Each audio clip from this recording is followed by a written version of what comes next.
In this video, I'm going to be creating a low poly set of drums. Alright, let's get started.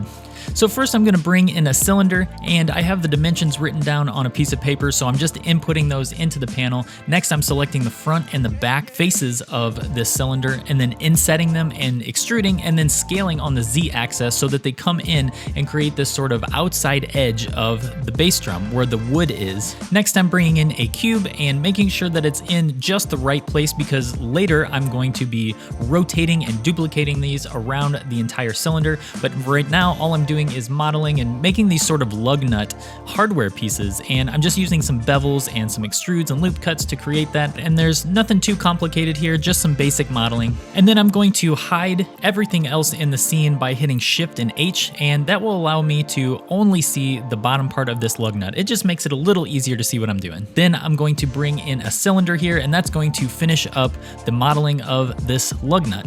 And next I'm going to join all those lug nut pieces together by selecting them all and hitting Control and J, and that's going to make it a lot easier for me to duplicate them around the bass. And then I'm just going to add some really simple textures to these objects so that I can see what I'm doing a little bit better.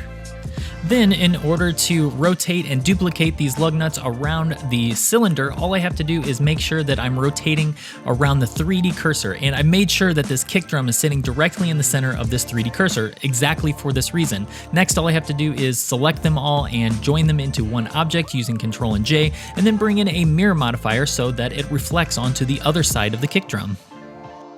Now I'm going to start creating some of the other pieces of this drum set, and I'm going to start with the small tom by duplicating the kick drum, and I'm just scaling it down, and I have the measurements written down like before. And what's really interesting is over on the right side with the sidebar, you can actually type in inches with the quotation marks, and you don't have to go into the global settings and change your units or anything, which I thought was pretty interesting.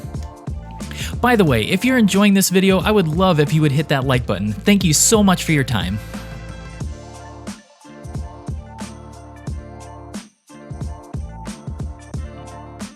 Now, creating this snare was just a little bit different because the lug nuts actually needed to connect in the middle. So what I'm doing is selecting all the outside edges of the lug nut part and then scaling them on the Z axis and making sure that on the mirror modifier I have clamping enabled. And so what that does is it makes it kind of stick to each other whenever it touches. And then I'm just sort of scaling in the top part so that it gives that distinct snare look.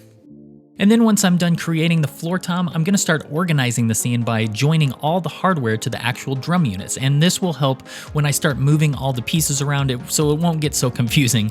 And then I'm going to start putting all the pieces into the right spot so that I can get a feel for how it all looks together. And now I'm going to start creating the cymbals, and again, I've got the correct dimensions written down on a piece of paper, so all I need to do is bring in a circle, make an inset so that it creates that face, then I'm going to use some loop cuts and some proportional editing to create that bell shape.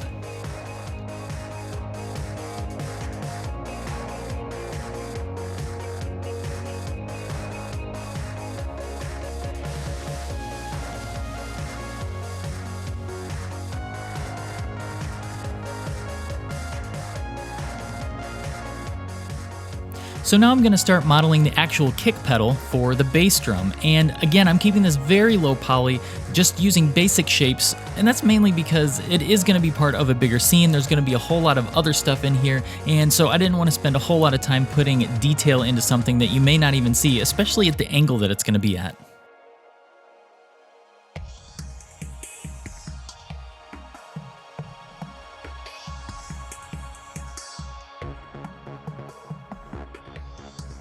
So now I'm going to start modeling the hi-hat stand, and I'm creating this knowing that I'm going to be reusing it over and over in the scene for different things like the cymbal stands and the snare stand.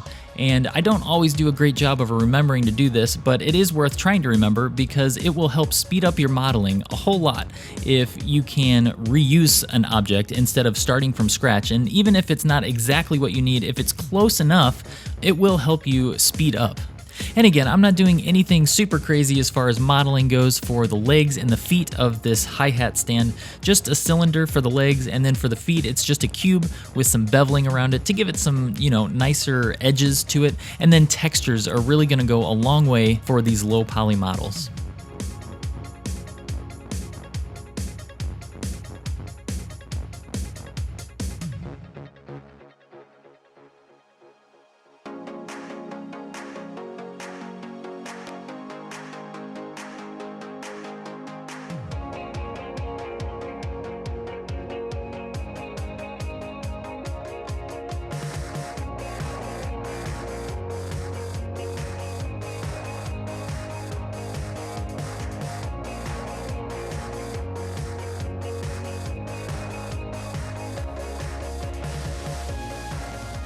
Now creating the snare stand was a little bit different. I did reuse the hi-hat stand, but instead of having that cylinder just shoot up really high, I did bring it down a little lower, and I created a loop cut around the top of it, and then every other side of the 6-sided cylinder I extruded out to create the arms that actually hold that snare drum in place.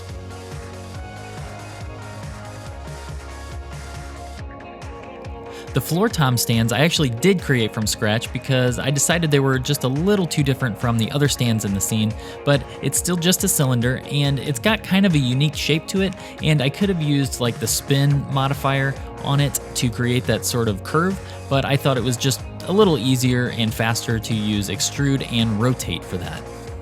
For the feet of this floor tom stand, I actually did pull from another stand, but looking back on it, I probably should have started from scratch on it because it is a little bit different. It's at a different angle, and I had to spend quite a bit of time re-editing this angle to get it to look right.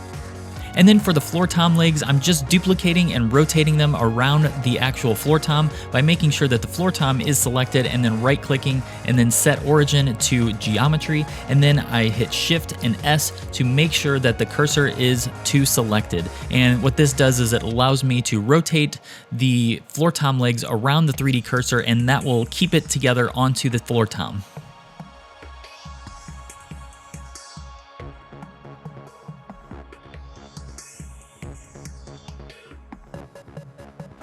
Now to hold up the smaller toms, I created a cylinder and then just added a mirror modifier to it so that I only really had to model one side, and the mirror modifier would then flip it to the other side. It was pretty much a perfect example of why you should use a mirror modifier.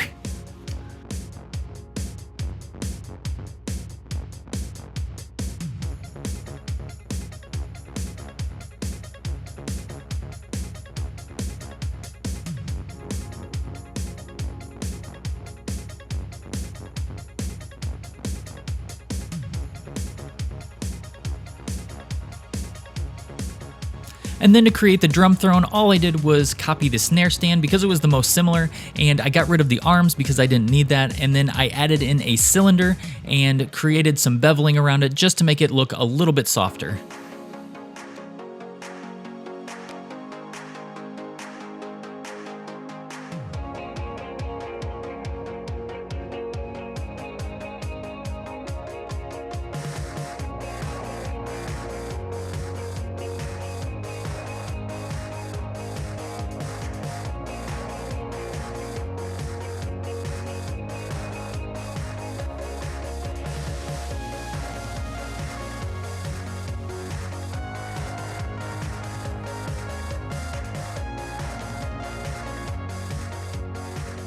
Alright, and that will do it. Thank you so much for hanging out with me today, guys. Like I said, this is part of a bigger scene, and when that time lapse is available, I'll stick it right here. But until then, I'll let YouTube recommend a video for you. Have a great rest of your day, and we'll catch you in the next video.